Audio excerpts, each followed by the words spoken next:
Hello, everyone. Rob Guest from football.london here, and welcome to the latest episode of Gold Guest Talk Tottenham, sponsored by NordVPN. Joining me as ever, it's Alasdair Gold. There's no need asking you how you are after last night, is there?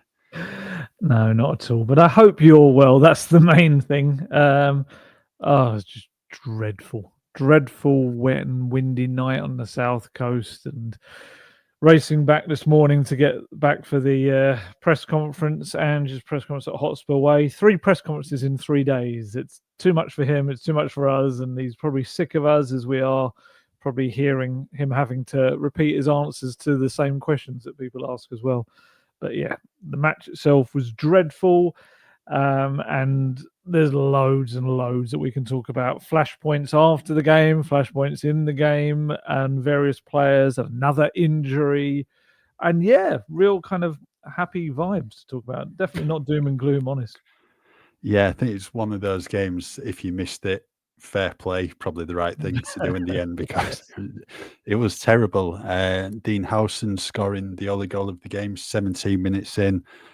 An absolute shocking one to concede from a Tottenham perspective, and they just didn't really lay a glove on Bournemouth. Kepa in the Bournemouth goal had very little to do at all across the 90 minutes, and Spurs, in fairness, I think we're very fortunate to come away with a 1-0 defeat, because given the amount of chances Bournemouth had, especially toward the end, that could have been about 4 or 5-0 if they'd taken them.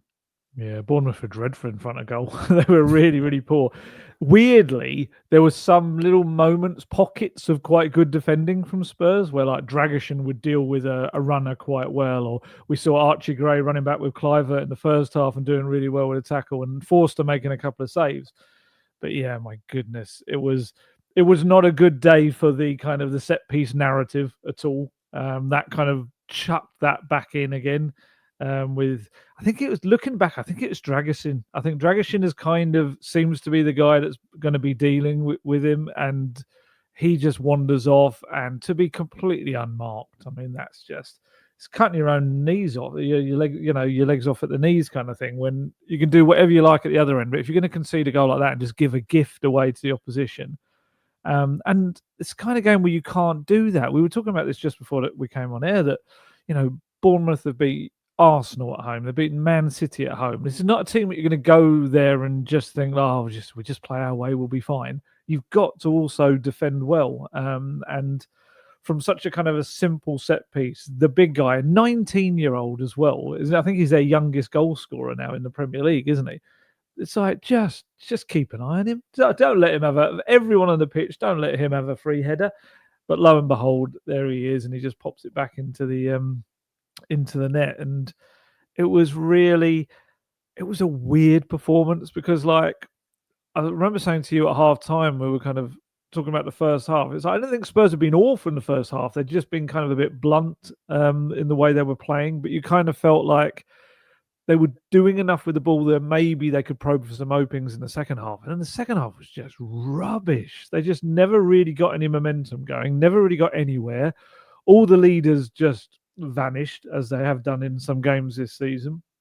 And there were just players at the end just running, like, even the game is awful when Dejan Kulusevski, your best player of the season, is just running into blind alleys, didn't really have anyone to pass to, and yeah, it was so poor. And Ange going mad down on the touchline, you could see him, and I think even him in the last probably 20 minutes of the game, he's just shaking his head down there. You could see he was kind of at the stage where I don't know what else I can do in this game with this lot, because they're not really trying to do the things that we do on the training pitches, I'm guessing, every day.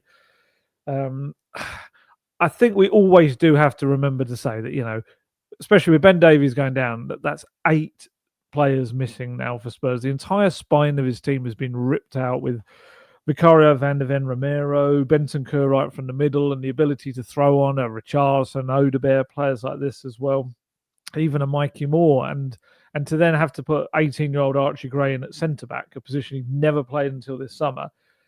I think people do have to take that into account, but there was also the level of the play was poor, and from various players that should be a lot better and should be kind of leading that team on last night. That was my biggest kind of gripe in terms of the players. Yeah, just on the missing players. I mean, if you're taking players of that quality out of your team, it's going to affect anyone. I mean, for example, Arsenal, you take Raya, Gabriel Saliba, one of Rice or Partey out, Trossard maybe, who's like a Richarlison alternative, someone like that. Well, even without Odegaard, Odegaard, they struggled for a while. That's one player, Yeah, this is the thing. But then again, go back 2 weeks, still missing the same players, Vicario, and then they go and win 4-0 at City. So again, it's just about this consistency. And I mean, it could have been a different game altogether if Dominic Solanke took that chance within the first 7 or 8 minutes, because I think he did get the better of Dean Howson at the back following Maddison's lofted ball, but he just couldn't get the effort down on goal. And other than that, I mean, Spurs did, I thought, started well the first 10 minutes or so, pushing and probing, Kulusevski at the heart of a lot of it, that he had a really tame shot at Kepa. But other than that, in the first half, Kepa had nothing of note to do. And as I was saying at the start of the pod, Spurs just didn't lay a punch on Bournemouth at all. No, I'm trying to think. Probably the most difficult thing he had to deal with was Porro's half volley, and even that in the second half wasn't much. And that was one of those kind of efforts that needed a deflection, didn't it? It needed to kind of cause a bit of chaos. And there was Maddison's in-swinging corners. There was a couple of those what looked quite close to the goal line. Yes, and Son put Maddison in the second half, and he turned and curled it wide. Other than that, I mean, I know we don't massively go into XG and all that, but the XG was like Bournemouth were like something like 3 and Spurs were way below 1. It was, I think you kind of hit the nail on the head there with the Man City result. And I know Postecoglou said in midweek we shouldn't be judged by that when in that game I was able to bring Johnson and Werner off the bench. But last night he was able to bring Werner and Son off the bench, and I think he knew that he wasn't kind of biting back on the City stuff yesterday or this morning, because ultimately he did have a similar squad able to use. And something about Spurs at the moment. They've gone from the Premier League's top scorers being able to kind of create chances at will to really struggling to find ways through. And I don't think it's any coincidence. Once again, it's a team that sat back. I didn't actually think Bournemouth's pressing was as kind of frenzied as it normally is. I think they took into account that they were having to play this midweek game that maybe they haven't had too many of. Certainly not as many as Spurs have had to face. So I think they maybe kind of cut down on what is normally a really strong, fast press, and they sat back, and probably well aware that that's something that Spurs, not even just under Postecoglou, but historically have struggled with a low block defence. And they did. They just couldn't find ways through it. The standard Postecoglou way of getting to the byline and cutting it back wasn't doing anything, because it was just Solanke in there on his own. And they needed to find different ways through it, and they really struggled to do that. And that's on the players, but it's also on Postecoglou, because as he said, in those scenarios, he has to be providing them with the solutions, and he clearly isn't communicating those well enough. So, just a rotten night all round. But it's a night where you need your bigger players to stand up and be counted. James Maddison 2 weeks ago, probably one of his best performances in the Tottenham shirt, scoring twice at the City of Manchester Stadium. I think, did he say after the game as well, Spurs are a better team with him in the side? He said it's down to him to show that what he believes is that Tottenham are a better side with him in it, yes. Yes, and then last night, didn't do anything of note, really. And Brennan Johnson as well, he was barely involved at times. I don't know whether the switch to the left wing hampered him a bit, because he's used to playing on the right. But he wasn't very good on the right either when he switched back. No, just not involved at all. Just like kind of forgot he was in the starting 11. He just didn't see any of the ball or have an impact when he was on it. Yeah, I agree completely. I think Johnson, he's been able to kind of get away with a few games where he maybe hasn't had as much of an impact, because suddenly, like, bang, he'll come in with a big moment. He'll score a goal. He'll set up something. And I mean, even against Roma, I didn't think he was that great that night, but he comes in with a lovely goal, and he's involved in the penalty incident setting up, so then gets taken down in the box. Maddison's a funny one. He really is. He's got untold ability. He's got so much creativity, and he can also be incredible box-to-box work-wise. He can do all of that. But I always almost feel with him, I don't know if he buys into his own hype or what it is, but you kind of touched on it perfectly there, that after a big performance, it's almost like he lets the world know it. It's like, yeah, look what I've done. Yeah, this team's better for me being in it.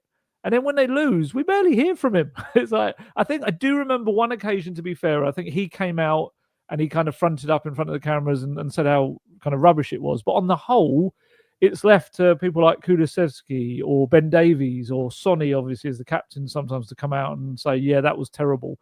But I feel like Maddison, he kind of, it's like the player equivalent of you sing when you're winning kind of thing. I kind of feel with him, he was the captain. I think that's the first time in the Premier League he's captained Spurs, looking back, certainly from the start of a game. And there was some nice little maybe first half moments where he turned his man quite well, but he overplayed that move. And there were times when he was getting caught in the middle and putting Spurs under pressure. He's the kind of guy that really has got the ability to take a game by the scruff of the neck. And I feel like, yeah, there's sometimes he really becomes quite anonymous. And that was a game for me yesterday where he just disappeared. And even Son coming off the bench, I mean, we're talking about the leaders. I felt like for the first couple of minutes when he came on, he made an impact. Yeah. And I thought, yep, there he is. We see him. Son's back. Brilliant. Bit like when he got benched a couple of seasons ago under Conte, and he came off the bench and scored a hat-trick, didn't he, against Leicester? And you kind of think, okay, here we go. Sonny's here. And then after those couple of minutes, he just vanished again. And there was like, went back to being hesitant Sonny, where takes a couple of touches and loses the ball. And then he ended up as like a number 8 for like the end of the game when Werner came on, which didn't really work for him. But yeah, I feel like we've said this so many times this season that the leaders haven't been there. And I mean, it's a question to you, I guess. How do you fix that? Is it a new leader? Are there new experienced captain types he needs in that squad? I think they're definitely lacking in leaders. For me, I don't see Sonny as a real leader, someone who's going to have a go at the players. And the same for Maddison, and I suppose Romero, the language barrier is going to impact him. So that his English is that good, is it? And they let a good leader in the summer go in, Pierre-Emile Højbjerg, who I think in games this season would have helped them get over the line. But I think that was clear to see that both parties needed to go their separate ways. He needed to be playing each week, which is at Marseille now. But whether or not Spurs actually move for leaders and more experience in the January transfer market or the summer is another thing. It might just be the same as it was in the summer, by young players for the future, players who are, might not be ready for the short term, but give it a couple of years, they can be real key players for the club. But yeah, I mean, there might be Son as captain, your 2 vice captains, but you can still have leaders on the pitch who don't wear the armband, such as Kulusevski, who's been outstanding this season, and Ben Davies as well is such an experienced figure. Vicario, I think Vicario is becoming a bit of a leader there. He is as well, but yeah, I think that's clear to see they do need a bit more leadership, some stronger figures in there, because it's happening too many times this season. When you look at the points they've dropped, should have won at Leicester, should have got something against Newcastle, lost at Bournemouth, lost at Palace, lost at home to Ipswich, drew against Fulham. I mean, the Spurs are really quite lucky to be in the position that they're in, because everyone else is inconsistent. Yeah. And they're still only 3 points away from 5th. But when you look at the points they've dropped, they could be so much higher in the table, and they've only got themselves to blame for that. Yeah, absolutely. I mean, I asked Ange in a press conference today about the whole, the fact that other than Solanke, who obviously was a first-team upgrade, was a player they needed, they've spent approaching £100 million on 4 18-year-olds and a 19-year-old. Who will kind of over these 3 windows are coming into the club. And I tried to put it to him that I get it, and I get that he always owns his transfers, and I get that these are all very exciting players that could end up being the future of Spurs, and in 2-3 years' time we could be saying like, wow, look at Spurs now, they're like one of the biggest clubs around because they've got this core of talent that have come through together. But I said to him, the point of that, though, surely is that short term, it does you no good whatsoever. It's great for the long term, but short term, it's kind of almost compromising you. And to be fair to him, he owned it, and he kind of said, that's what a rebuild is. That's exactly. I still believe it's. I'm just trying to get the quotes here that I've got here. He said it's still the right decision, and I own those transfers, because I believe they're the right decision for the club. I make these decisions with the kind of background that I'm going to be here for a while to see this through. And he said, to be honest, if I was worried about my own existence, I would have fought tooth and nail to block Harry Kane leaving, but it wasn't the right decision for the club because he was in the last year of his contract. It's an interesting one, that, because question for you there, was it the right decision for the club or the right decision for the club's finances?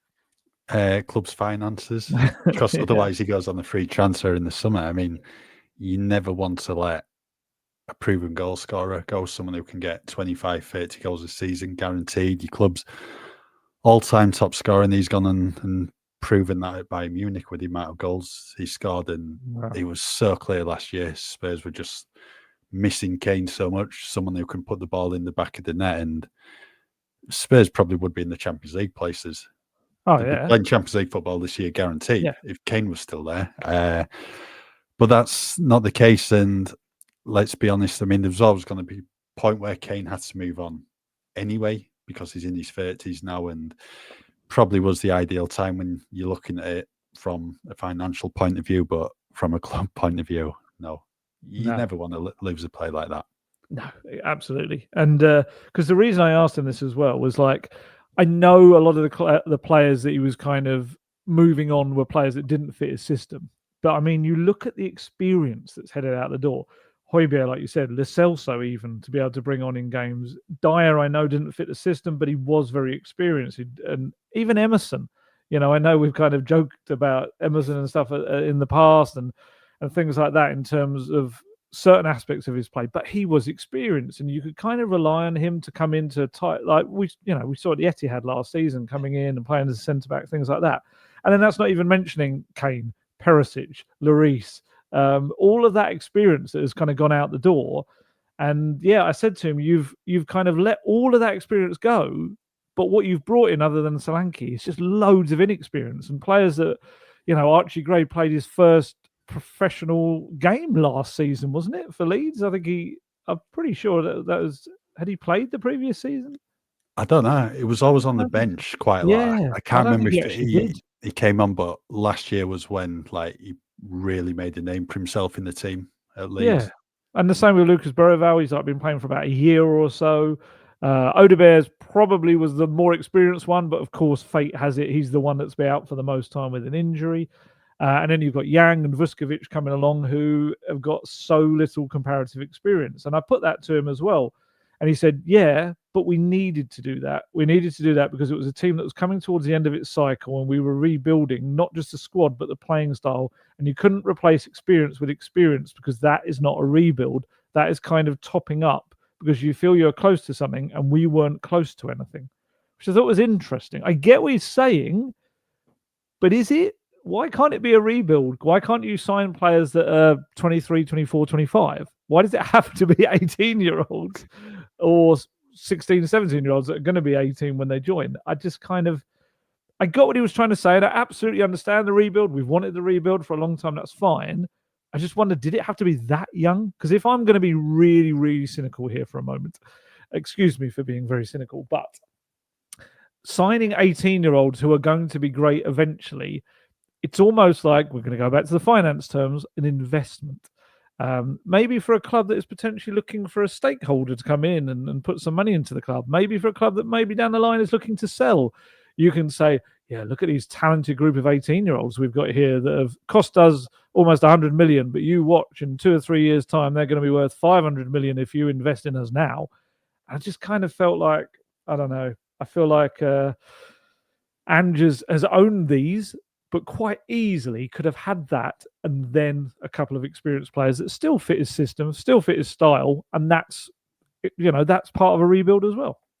Yeah, very much. Totally agree with you. I mean, it's not like you're looking at players late 20s, early 30s as part of a rebuild. I mean, players in the early 20s are still in, the first few years of the career, and you can have a good 10 years plus with them. Yeah. January's actually going to be really interesting now to see what Spurs actually do in the market and what, age profile the target. I mean, it could be a bunch of 16 and 17-year-olds. It could be 15-year-olds, yeah.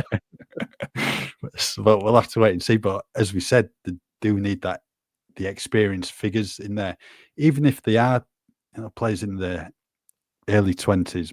But these can still be players with a lot of football under the belt.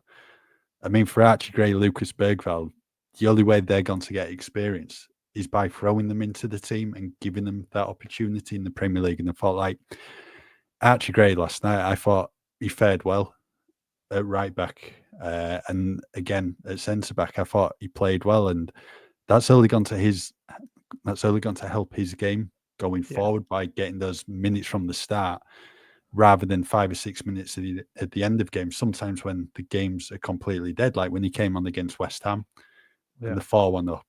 Yeah, fair enough. It's good getting the minutes, but you need to be getting those minutes when it means something and the game's still competitive. Yeah, nothing has taken me away from the view that Archie Gray is going to be a Spurs star for years to come, and I wouldn't be stunned if he's a future Tottenham captain. I think and funny enough, exactly what you said pretty much is what Postecoglou said to me. I asked about him. It was a bit weird because I'd asked about all these young players and saying, yeah, it's a bit rubbish for you, isn't it? Kind of having to have lumbered with all these young players. And I said, one thing though, I guess Archie Gray was quite good last night. Well, the way I said he had a lot thrown at him last night in terms of the circumstances, starting as a right back, going to centre back. He played at left back in the week as well. And how did you feel he dealt with it? And he said he'll be better for it. It was a good experience for him. It wasn't easy. It was tough, particularly when we put him at centre back, but it'll do him the world of good, make him a better player and a stronger personality for our football club. And that's the key bit for me. I think that's where captains are made, kind of when they go through adversity and stuff like that. But again, we're talking about an 18-year-old. But I did think he did well. That tackle on Clivert in the first half was brilliant. That is one of those, get it wrong, and I don't know, there may even been a potential for a red card in that moment. Certainly, if he got it wrong, the players through if he hadn't caught him. I thought he did very well. It was a difficult night all round for the defence. I think probably the best defender of the night for me was Udogie. I thought he actually had a really good game. Looked far more like the confident version of himself that we see. I actually, talking about the young players, I thought Bergvall, when he came on, played pretty well as well as the number 6. We had no idea what was happening when he made those late subs, because you got Basuma's come off, Sarr's come off, and I think Maddison as well. So it's a bit like, okay, Bergvall was number 6. And we spoke about this the other week, how we felt Postecoglou said his name first when talking about potential 6s. And I thought he was good there. He kind of used the ball really well, showed for it every time, was confident, twisting and turning. But yeah, that meant Sonny was a number 8 as well, which didn't quite work. Another question for you. Is the point not, this is maybe a leading question, is the point not, when you've got a group of youngsters, that it works if in a very young team, if your older heads are the kind of types that maybe are so experienced and such leaders that kind of permeates across the rest of these young players? Yeah. And have Spurs got that? There's probably a second part of that. I think they've got a handful of players with that experience. Sonny, for one, certainly. I'd say Romero, Kulusevski as well. I mean, they're mid-20s. Basuma, Davis.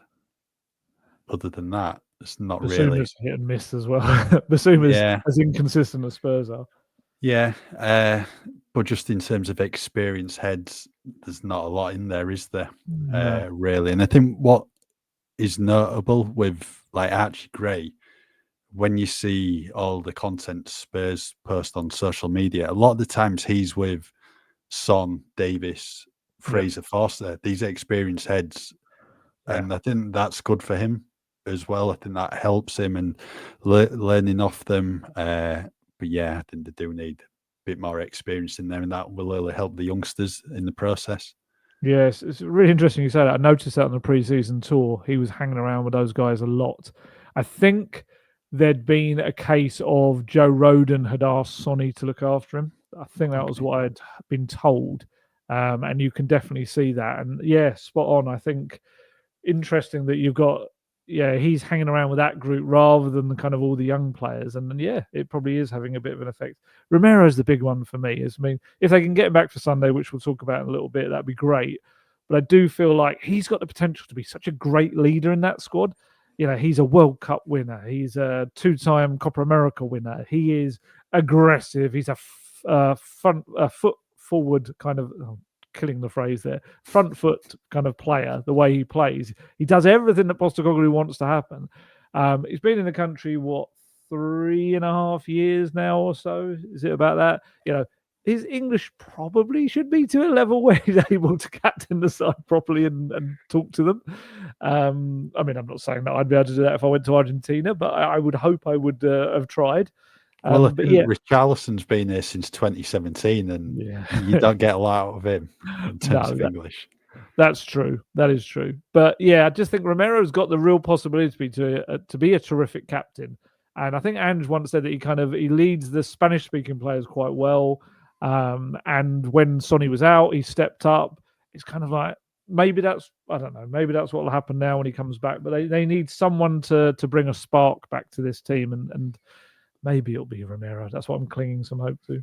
Yeah, I think Ange also said on Romero previously, I think it was in October, just regarding his leadership skills, he's maybe not someone who, is talking all the time. He's someone who leads by example on the pitch, and that might be making, a big tackle on the players and giving everyone a big lift. And I think that's what Spurs are missing right now, just a bit more leadership in there. I was going to say, if I'm going to slightly disagree with you, I wonder if they've got too many players that are like lead by what I do, like a Sonny, and have they got enough vocal leaders? I don't know.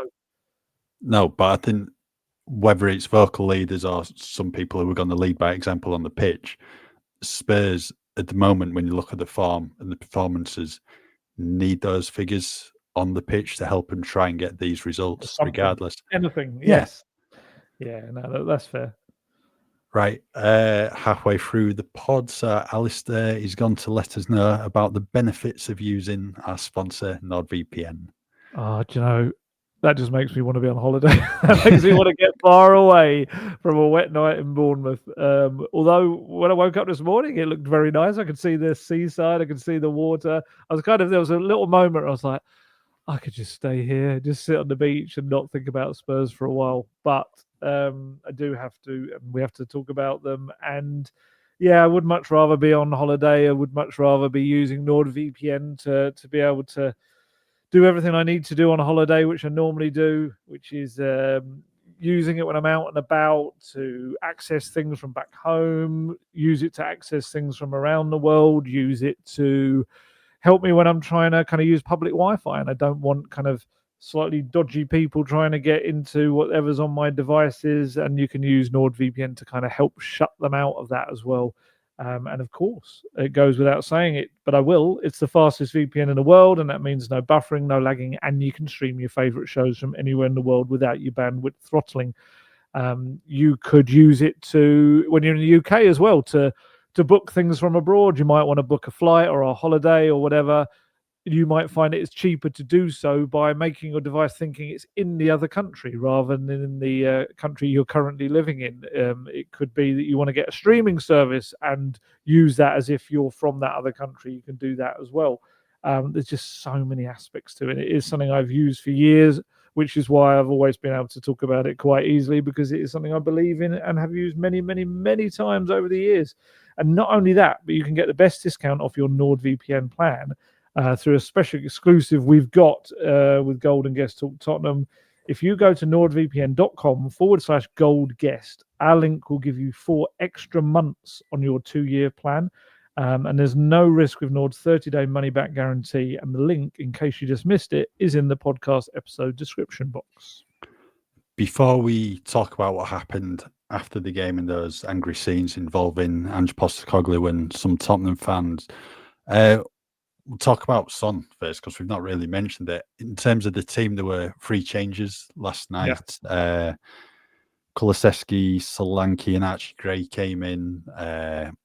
Son was one of those to drop out. That was the headline news, really. Yeah. I mean, we can say, was it the right decision? Was it not? But I mean, in terms of his form at the moment, it has been struggling. So you can probably understand why he has been taken out of the team. Ange was speaking to Amazon Prime ahead of the game and basically said it was just simply down to rotation because there's the thin on the ground in terms of numbers at the moment, and Decky had a rest from the off against Fulham. So it was Sonny's turn this time. Thoughts on that decision? It's difficult, isn't it? Like you say, hindsight kind of ruins everything, doesn't it? In the moment, I understood it. I guess it gives you at least a fresher person on both flanks with Sonny and Porro being available for the Chelsea game and not having played the full game. So I get it. The squad is so thin, he kind of has to rotate. Sonny hasn't been in great form. Yeah, I got it. I think I understood it at the time. It was either going to be him or Johnson probably was going to drop out for Kulusevski. And yeah, I don't think Son can have too many arguments about it either. If he'd been absolutely flying, and it's interesting because I saw before the game there was some like comments from the pundits that were talking about it. It came up in, I think it was the BBC blog about it, and one of them was Tony Pulis, who I saw at the game. And he was saying like, "Oh, why would you take out Son? Every time I see Son, he does wonderful things," kind of thing. And you kind of think, you probably haven't seen him recently, though. That's probably something that most fans kind of outside. And look, Sonny does do wonderful things for Spurs, and he's often been there to save Spurs bacon on many occasions. However, in recent games, it just hasn't been working for him.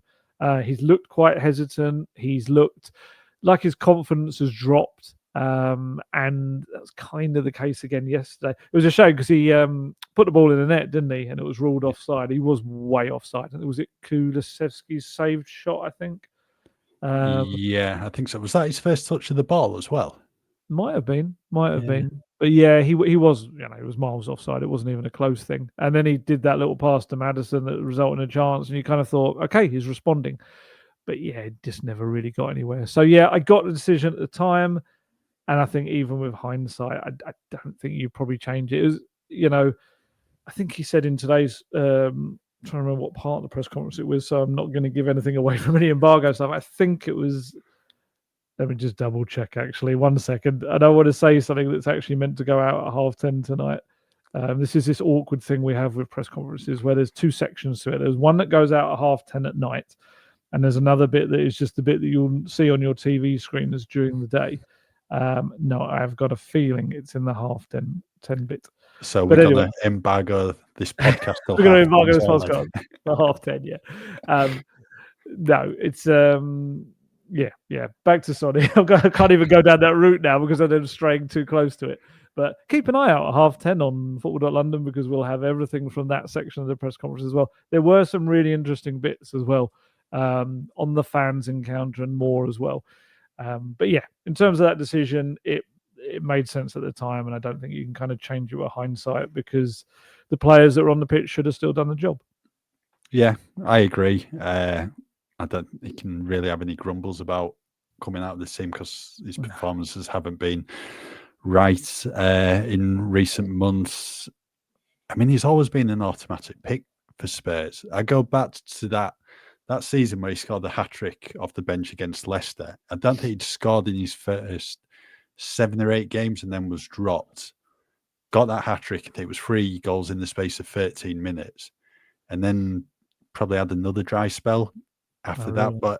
But even then, he was performing poorly. He was struggling in games, but Conte still wouldn't take him out of the team. But hopefully, it might bode well for Sunday against Chelsea and, give him a bit of a lift. We'll have to wait and see on that. The post-match scenes then. Yes. Did you have a good vantage point? I mean, the press box at Bournemouth is in a decent place. It is. It's on the other side of the pitch, though. I could kind of see what was happening, and then obviously we had to rely on the video stuff that came out a little bit later.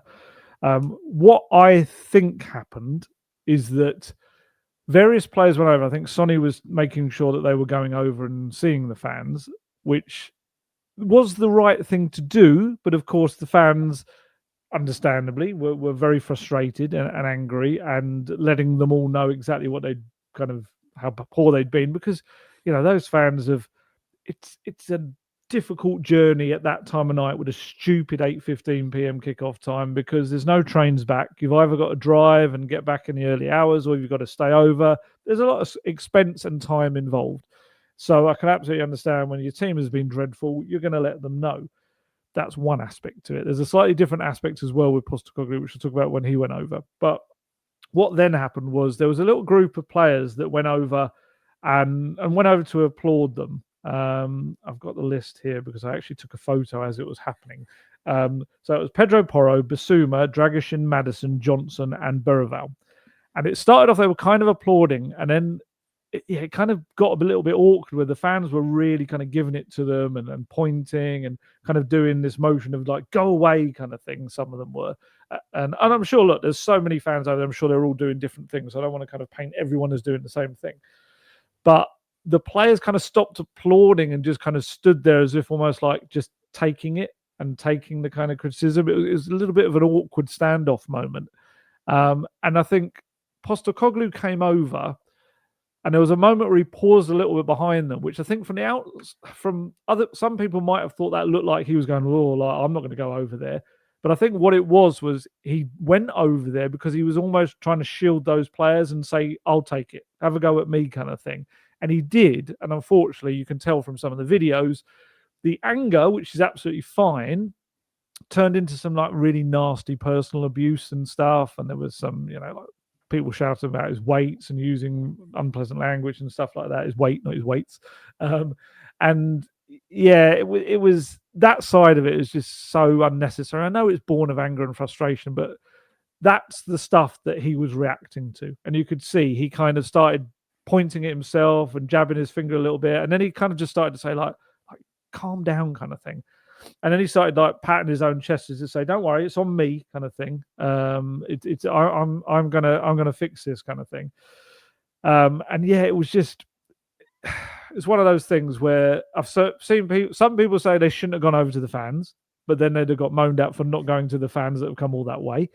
And I've seen kind of some people kind of moaning about the fans' reaction, which I think, other than the personal abuse stuff, I can absolutely understand why they're angry and frustrated, and it's quite their right to kind of have their say at the if the players and the manager are coming over. That's absolutely right.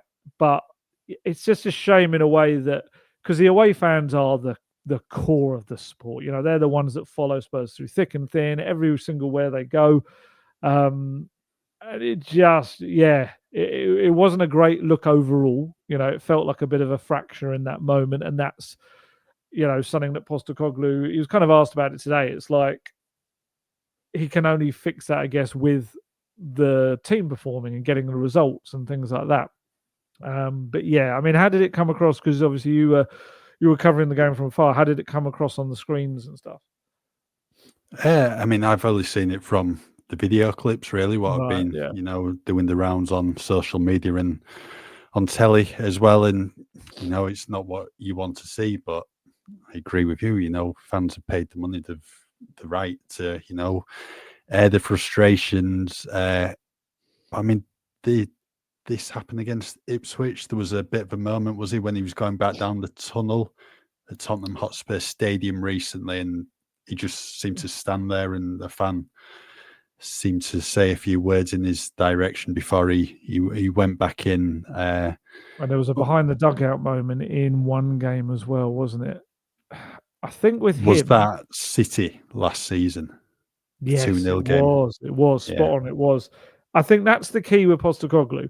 He doesn't mind you shouting like, the team's rubbish, shouting at this or that. He should have made a sub, whatever. It's when it becomes like it's like a nasty personal thing that's said. Yeah. He reacts quite a lot, or quite a lot. These 3 occasions that we've said so far, and I think that's where he feels he has to defend himself. And in a way, again, I don't want to go into the 10:30 stuff because there's a little bit more on that's coming later. But I do think that's the moment where he needs to take a breath, because I actually think that's, regardless of what's said to him, that's then interpreted by the wider fan base of him picking or having fights with Spurs fans, and that's then looks terrible. Yeah, I mean, he said in the press conference, he knows what he needs to do. He's got to fight and battle and do everything in his power, to bring success to Tottenham, and that's what he's gone to do. But the results, what happened after the game yesterday, just raises questions now about his future, because some fans want a change, some fans want him to stay. It's actually going to be really interesting these next few weeks, because there's some tough games coming up. I mean, a London derby against Chelsea on Sunday. This is a free-scoring Enzo Maresca Chelsea side at the moment, and this team only look like they're going in one direction. They're getting better and better. The Rangers and Southampton games, on paper, they're going to be expected to win, but then again, they were against Ipswich, Crystal Palace, Fulham, Bournemouth, etc. Manchester United at home in the Cup, Liverpool at home as well. And I mean, could there be another managerial change? I don't think I've got the energy to go through another managerial change at Tottenham. Look, it's a massive test of the nerve of Daniel Levy, the board, everyone at the top of the football club, because let's be honest, they've made so many changes. They're such a reactionary football club. They really are. That there's always, we were talking about the young players and signing them. I almost feel like that was reactionary. It was almost like, you remember we went through this period where everyone was saying, like, why don't Spurs ever sign like young players, stars of the future? You look at Brighton and Brentford and teams like that. They always sign these terrific young players. And where was Spurs? Well, why didn't they come up with that? It's almost like Spurs have listened to that and like all this, database scouting and all this sort of stuff and data analysis, and they've kind of gone, yeah, we need to do that. We need to do that. And they've done it to the extreme. Like they've gone the other way. It's like everyone's an 18-year-old barring Solanke. And it's like, okay. And they're always reactionary with managers as well. It was kind of like, yeah, it's not working with Pochettino. We need trophies. Quick, point the person that's won the most trophies. Get Mourinho. And then Mourinho didn't work. And it was like, we need something completely different. Let's go for, hey, Nuno looks fun. Let's go for him. And then Nuno didn't work. It's like, we need to go back to trophies. And they've gone to Conte. And it does feel like they're the most reactionary football club probably in the world. Well, maybe other than Chelsea. But yeah, and it just, they've actually kind of, for once, they've made a decision that is on paper a long-term decision, in terms of they've brought in someone to completely overhaul and change their style of play. They've brought in someone who is very happy to have young players, but is understanding that it's going to take some time to develop them and help them grow. They've also aligned themselves very, very clearly now with CAA Base, the agency that have already got a lot of players within the club represented, because they represent Postecoglou as well. And, there is a massive injury issue going on at the club right now. And you could argue whether that is because of Postecoglou's methods or whether that is just bad luck or the amount of games, whatever. But they are missing 8. Hopefully it'll be 7 if Romero comes back. But a lot of those key spine of the team players as well. And, I don't feel like as a football club, if there's any sense at the top, you can furnish a manager with 5 18-year-olds and 1 first team, like starting 11 player, and then suddenly when things don't go well, when he's got a load of injuries, pull the plug, because it's just ridiculous. It's almost like you're setting him up for a project situation, but then you're actually saying, yeah, but we don't actually have patience for a project. You've got to win every game, win kind of thing. And look, I know his results should be better. Absolutely, they should. There's been games, he will freely admit this, that they haven't performed well enough in, regardless of kind of the players he can call upon and stuff like that. That's true. But definitely, it's such a huge rebuild. Probably the biggest rebuild Spurs have gone through in terms of squad turnover that I can probably remember. And I just feel like if they were to do anything drastic, because of this spell of games where they've got, what is it? Chelsea, United, Liverpool out of the next 5 games. You've got those 3 massive ones in there. And like you said, certainly the Rangers game is a tough one, and Southampton. It's very much the kind of game right now that Spurs could beat one of the other sides and then lose at Southampton. But I just kind of feel like what a way to essentially show that you're not really that serious about it. If they were to get rid of him, it's like almost like you're not really serious about a rebuild, are you? It's almost like who's the next person we can point a finger at, and it kind of deflects from whatever decisions we're making. You know, he's their 13th permanent manager under Daniel Levy. It's like, and that's only in whatever it is, I don't know, 23, 24 years. There's only so many times it can be someone else's fault and pointing to someone else. Just, if you're going to go with something, stick with it. Actually see it through. At least give him to the end of the season and see how this kind of goes and whether it's going in the direction you want it to. But yeah, I don't know. I don't know with Tottenham Hotspur. They're a club that, like I say, they're the most reactionary club that I've ever kind of seen in my life. And, you know, people are pointing out today that he's kind of roughly won the same amount of games, I think, as Klopp and Arteta had at this stage in the Premier League in their times. And we know kind of what happened with them next. But you could also say both of those managers reached finals in their first season as well. And Arteta won the FA Cup as well. So there was more involved as well. But I don't know. What do you think? Do you feel that he should be under pressure or what? Who knows? We've Tottenham. We just don't know what's going to happen. But do you feel he should be under pressure? Yeah, I think when you look at the results, especially in the Premier League recently, and you can go back towards the end of last season, probably in 2024, if you look at the results, they've not been good enough, and they've dropped so many points this season where they should have collected maximum points. I mean, that's on the players as well. They're the ones on the pitch needing to take those opportunities on goal. But I think Spurs have just got to ride this period out. Somehow they've got to navigate a way through it and hopefully get as many points as they can and fingers crossed go through in the cup, because at the end of the day, it's a project. Everyone's up for a project until results aren't going your way. Yeah. And in projects, you're not going to win every single game. You're going to have to go through short-term pain to then hopefully get the success in the long run. And if Ange goes, I've no idea who to turn to. I know someone said to me today, like, Graham Potter, well, he didn't exactly cover himself in glory at Chelsea. Would the job be too big for him? Someone's also said Thomas Frank. Well, I think he quite clearly distanced himself from the Manchester United job when there was talk of him.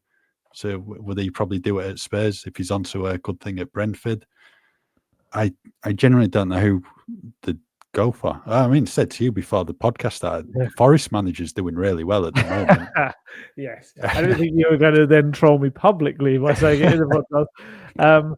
Yeah, you know, you're right. I think with Potter, it's one of those classic cases of managers always become better when they haven't been a manager for a while. It's like everyone's like, oh, they're amazing. And you kind of think like, how dreadful Chelsea were under him, you know, and is he the big personality to be able to take on a club like Spurs that are going to have some egos in the dressing room and things like that. And yeah, I mean, it would be, you know, we saw a very good manager at Bournemouth last night, and you would be having to start again, and it would be another project, and you would have to see if that worked and went through. It's the same as the young players that Postecoglou said the other day. Some of these young players are going to be stars, some might not. That's just the way, that's the risk you take when you sign young stars in the making. Not all of them are going to make it. And it's the same with taking a kind of a punt on a manager, whether it's a younger one, whether it's from another league or whatever. It's like you've got to at least stick it through and see where they get to, rather than just pulling the. And yeah, I don't know. I always fear about Tottenham and the way they make decisions, whether it's based on protecting kind of, I don't know, protecting Levy, protecting the club's decisions, I don't know, protecting the finances. I have no idea sometimes where the decision making comes from. But yeah, if ever there was a time to actually try and see where this one goes rather than just giving up on it, it just feels like this is the one. I think prime example is actually down the road in North London, and that's at Arsenal, because Arteta didn't actually start off that well as Arsenal manager. I think within the bottom three at some point. earlier in the fans wanted the him out season. big time, didn't they? Yeah, went through some tough periods. I think they went out against, was it Sporting in the Europa League on penalties? But then he's been allowed to stamp his mark on the club, bringing these young players. And look where they are now. Yeah, they've not won a trophy since his first season, but they're there or thereabouts at the moment. And that's what you want to happen for Spurs, to kick on under Ange and actually go on and win those trophies. I think you just need to be given time and just not just panic and just change things because results have gone bad. It's a stable foundation, isn't it? That's all you need at a club. Because it's just rinse and repeat. Otherwise, change your manager every 18 months, then you're back to square one again. Yeah, and that comes from the club. The stability, and that should cascade down in a football club. But weirdly, Spurs aren't like that. You know, the people at the top of Spurs have been there for decades. Everything beneath them has constantly changed every couple of seasons. There's no, that stability should create stability below, but it doesn't. It's almost like chaos reigns underneath and the stability is only at the top. It's very, very strange football club. It really is. Yeah. Moving on to Sunday's game against Chelsea now then at Tottenham Hotspur Stadium. You were at Ange's presser today. He's given a glimmer of hope, I'd say, in regards to a Christian Romero return. Says he's going to be back in training today, although I don't think they're going to be doing the right lot. It's mainly going to be a bit of a recovery session. Then he said he'll see how he gets through tomorrow, really. So I think Spurs need Romero back in the team, even if he's not 100% fit. If he's anywhere near fit, I think he needs to go in the team, because otherwise you're probably looking at Archie Gray partnering Radu Dragusin at the back. Oh, crikey. Yeah, and against an informed Chelsea side that are full of confidence, and they're the top scorers in the Premier League now. And yeah, I think Romero will want to play in this game as well. It's a big game. He knows that the team and the club needs him right now. I think if he's in a position where he's more comfortable with his foot and he's not feeling the toe issue, I think he might tire. That's going to be the issue. You know, you might find second half he might be a little bit iffy, but I think you need him, as we said earlier, if he can bring some leadership, but also that little bit of aggression on the pitch as well. Not too much, as we saw in this game last year. That would be lovely. But yeah, I think he has to come in. I wonder how close Van der Ven's getting as well. I wonder if it's one of these where we're suddenly going to find that Van der Ven's in contention again for a game. I'm not saying this game, but in the couple to come. I think with him, it was always going to be, I think it was mid-December, he said. And I think it's a case now of just box ticking, really, that he's doing outdoor work, and it's like they know they've got to be 100% with him because of the previous hamstring problems. So, yeah, they're the reinforcements, really, that hopefully are on the horizon. I wonder with Van der Ven if it's a bit like a repeat of Benteke last year against Bournemouth, where he was expected to be out until the middle of February. Then there was whispers of him being back in the squad against Bournemouth. Yeah. Team news broke an hour before, and all of a sudden he was in the starting 11. What are you saying, that he's the hidden one on Sunday? Do you know, I had a funny thought in the press conference that he hasn't mentioned Van der Ven. No. Yeah, I did wonder whether that would be the curveball to put Chelsea off. I mean, that would lift the place, but this is Tottenham, so within 10 minutes he'd break down with a hamstring injury. This is what would happen. So it could be Romero, Van der Ven at the back, Vicario in net. Yeah, Vicario with his protective boot on. Yeah, yeah. I'm not sure that would work, but yeah, who knows? Maybe we're just living in dream world. Maybe we're just delirious from the lack of sleep last night. And I mean, other changes. I imagine Sonny's going to come back into the team, and then probably question, does maybe Maddison drop out? You push Decky back into midfield, and then Johnson on the right. I mean, that Johnson and Maddison were both equally anonymous, really. It kind of, I think you could pick either and make an argument for them both being dropped. You would think probably Maddison comes out. I would think so. Which he will, you know how he's probably going to take that privately, you would imagine, but ultimately it hasn't been good enough. And I mean, he might argue it's a big game. Maybe they're the ones he gets up for a little bit more than the others. I don't know, but needs someone to show. Yeah, I mean, who knows what Tottenham Hotspur's going to turn up on Sunday? I mean, you won't put it past Spurs winning and scoring 4 goals again, because they've done it against City, they've done it against Villa at home. You just never know with Spurs, but Chelsea are going really strong at the moment. They're scoring for fun. I think they're Premier League's top scorers now. Beat Villa 3-0 at the weekend, won 5-1 at Southampton the other day, and I think everyone expected Spurs to beat Chelsea 12 months ago. Ended up losing 4-1 in what was probably one of the craziest games ever been to in the press box. So yeah, it's going to be very interesting to see how that goes. Before we go, another date for your diary. FA Cup third round draw against Tamworth. That is in the calendar for Sunday, January the 12th, 12:30. That's going to be shown on ITV1, I believe. Great cup draw. FA Cup's brilliant. Perfect. And to go to non-league Tamworth, who've already knocked out Huddersfield and Burton, going to be good. Hopefully not a big giant killing there at the Lamb Ground. One of two things will happen. Either it will be the most horrendous thing ever and it will be a giant killing, or it will be the other way, and some player like Carlos Vinicius did it at Marine will over-celebrate when they score a goal. And you're like, no, not now, not now. But yeah, it's a wonderful... It will be Richie out of anyone. It might be. But it will be it's a wonderful FA Cup tie. It really is. Yeah. Actually going to be interested to see how many away tickets Spurs gets. I think it only holds about 4,000. So it might be about 15% of the allocation you get for Cup, I think. Maybe 600, 700. I don't know. That'll be confirmed in, the weeks ahead. But no, that's going to be a really good occasion at the start of January. Yes, absolutely. No, I'm looking forward to that one. Right, we'll leave that there for today's latest episode of Gold Guest Talk Tottenham. As ever, thank you for tuning in, and just keep with us at football.london for all your latest Tottenham news.